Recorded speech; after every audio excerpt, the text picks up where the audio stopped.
Welcome back to Rising Parent, where we dive deep into the modern parenting journey. In today's digital age, screens are everywhere. Phones, tablets, TVs. It can feel like a constant battle. In this episode, our guest speakers will dive deep into Tim's article that tackles the complexities of screen time. We'll explore the good, the bad, and how to find that sweet spot for your family. We'll also discuss setting realistic limits, navigating online safety, and discovering exciting screen-free activities that will bring your family closer together. Let's dive in and navigate the digital world together.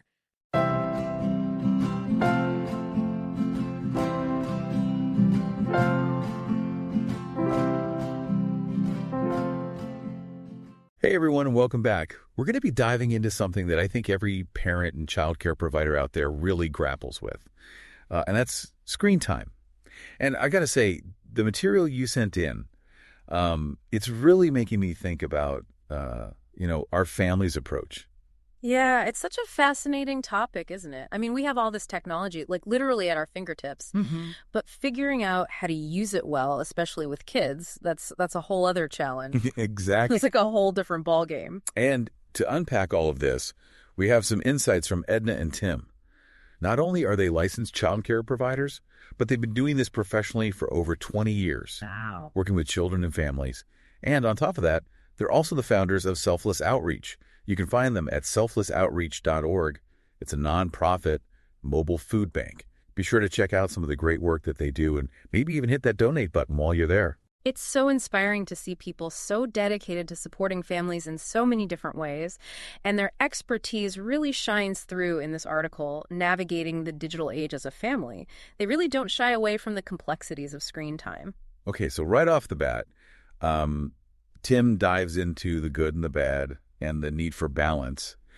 And I think we all know that screens aren't inherently evil, but where do we draw the line? Like, where is that line? Well, that's the million-dollar question. He highlights the potential educational benefits, and I've got to say, some of those learning apps out there are really quite impressive. I'm thinking specifically about AppName, which he mentions is really great for early literacy skills. Have you come across that one? I haven't, but I'm adding it to my list. And his point about, connecting with loved ones far away, like that really resonates with me. We use video calls to stay in touch with grandparents. And it's been a game changer for our family. Oh, absolutely. I mean, screens can definitely facilitate connection, but like Tim points out, we have to be mindful of the potential downsides. Things like addiction, isolation, even impacts on mental and physical health. That's where finding that sweet spot becomes so crucial. So if we're aiming for this balance, what's like a realistic target? I mean, he does reference those AAP guidelines, but those can feel pretty strict, especially that under 18 months suggestion. What's your take?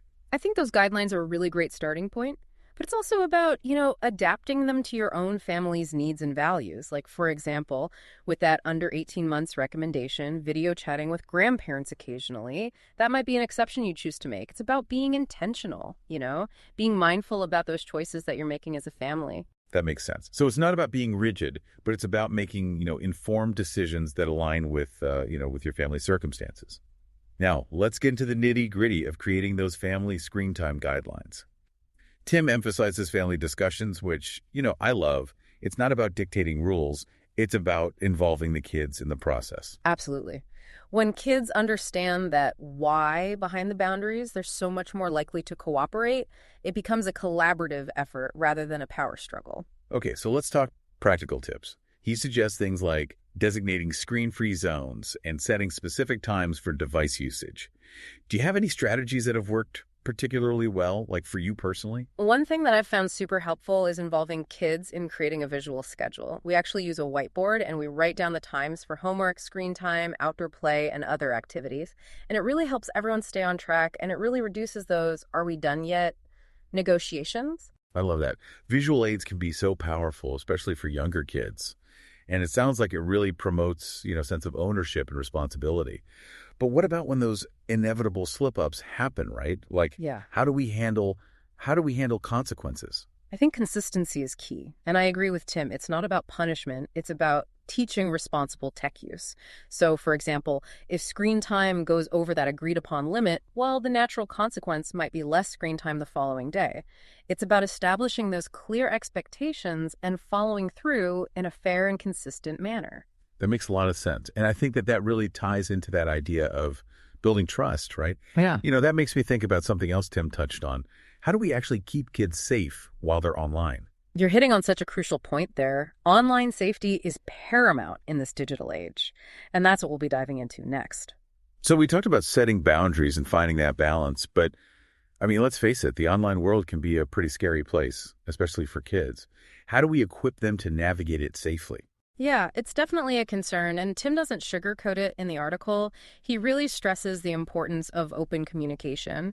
It's not about spying on kids, but about creating that space where they feel comfortable coming to us with any concerns that they might have. Yeah, that's so important. But how do we actually start those conversations? Some of this stuff can be really difficult to talk about. Well, he suggests using real-life examples, like news stories, for instance, can be really good conversation starters. Maybe there's been a recent case of cyberbullying or a scam that's been targeting teenagers. Discussing those types of situations can really help kids understand the real-world implications of online behavior. Yeah, that's a good idea. It just makes it more relatable, less preachy. And what about things like privacy settings? I feel like that's something that we often kind of overlook. Absolutely. And Tim actually suggests walking kids through their privacy settings on different platforms. So social media apps, games, even something as simple as explaining what public versus private means can make a huge difference. Sometimes I feel like I'm barely keeping up with all the new apps and all the new platforms that are coming out. How do we stay informed about what our kids are using? It's a challenge. It really is. He recommends having those regular tech check-ins with kids. And it's not about interrogating them. It's just like, hey, what apps are you enjoying these days? What are you using them for? It just keeps those lines of communication open and gives you a chance to, learn about potential risks. Yeah, those check-ins sound like a great way to stay in the loop. And while we're talking about risks, let's address the elephant in the room, cyberbullying. Tim gives some pretty specific advice on this. He does. He highlights some of the warning signs that parents should look out for. Things like withdrawal from friends and family, changes in sleep patterns, even physical symptoms, things like headaches or stomach aches. Those can all be indicators that something's wrong. It's heartbreaking to think about kids going through that. What resources are available for parents dealing with cyberbullying? Well, he mentions stopbullying.gov as a great starting point. They have tons of information on how to identify, prevent, and address cyberbullying. And he also stresses the importance of documenting everything. So saving screenshots, emails, text messages, this can be really crucial if you need to involve the school or law enforcement. Documentation is key. It's like having evidence if you ever need to, take further action. And let's not forget about those parental control tools. Tim seems pretty pro-technology on that front. He is. He sees parental controls as another layer of protection, especially for younger kids. And he suggests looking into features like app time limits and content filtering, which you can find on most devices now. It's amazing how much technology has evolved, even the last few years. But I think his point is well taken. Technology can be a tool for good, but we have to use it wisely. Exactly. It's about being proactive, setting those boundaries, and having those open and honest conversations with our kids. Now, I want to shift gears a bit and talk about something that often gets overlooked in these screen time conversations, and that's the incredible benefits of those offline experiences. Tim has a whole section on this in his article, and it really got me thinking.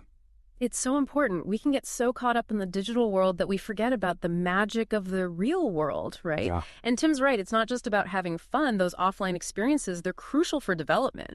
He specifically links outdoor time to reducing stress hormones in kids, which I found fascinating. It's not just about fun. It's an actual physiological benefit. Wow.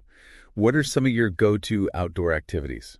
Oh, well, we're big on nature walks, and I love that he suggests incorporating a little mindfulness into those walks, like encouraging kids to really notice the sounds of nature, the different textures, the smells. It's like a mini meditation in the middle of the woods. I love that. It's about bringing that awareness to the present moment. And nature really does provide that perfect backdrop for it. And it doesn't have to be a grand adventure. He points out that even just spending time in the backyard can be so incredibly beneficial. Totally. And what about those indoor activities that really foster creativity and imagination? He mentions arts and crafts, building projects, even just reading aloud as a family. Those activities are so valuable for cognitive development, social emotional learning, and just plain old fun. I still remember those family read aloud sessions from when I was a kid. Those are some of my fondest memories. Me too, me too. Those shared experiences, they create such strong bonds. And it's a good reminder that quality time doesn't have to involve screens or fancy gadgets.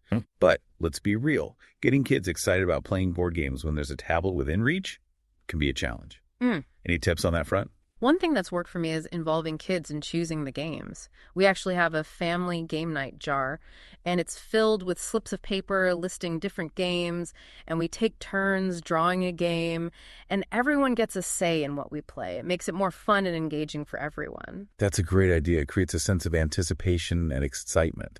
And it reminds me of something else that Tim talks about, establishing those screen-free family nights. He seems to be a big advocate for those. He is, and I think those dedicated screen-free times are so important. It's a chance to reconnect as a family, engage in meaningful conversations, and just enjoy each other's company without those digital distractions. Absolutely. It sends such a powerful message to kids. Yeah. Like, you are our priority. We value spending time with you. Exactly. And it's not about demonizing technology. It's about finding that healthy balance and creating a family culture that prioritizes both the digital and the non-digital worlds. I think that's a beautiful way to put it. And it leads me to a question that I've been pondering this whole conversation. How can we, as a community, support families in navigating this digital age? That's such a great question. And it's something we'll explore as we wrap up our deep dive. It's been really insightful unpacking all of this with you.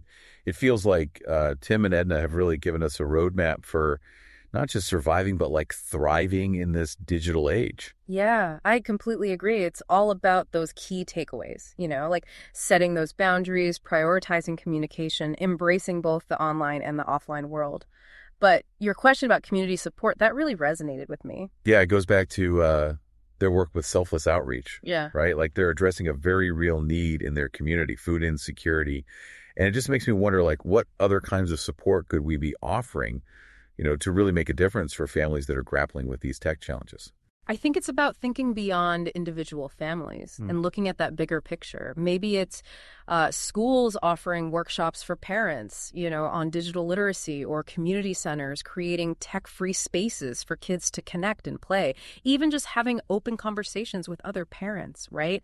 Sharing tips, sharing strategies, supporting each other through those inevitable ups and downs. I think that can make a world of difference.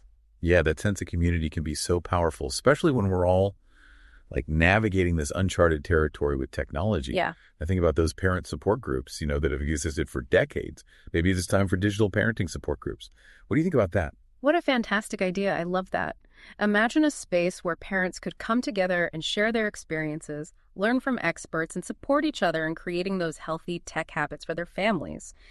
It could be a game changer. And it aligns perfectly with Edna and Tim's message, that message of fostering connection and community.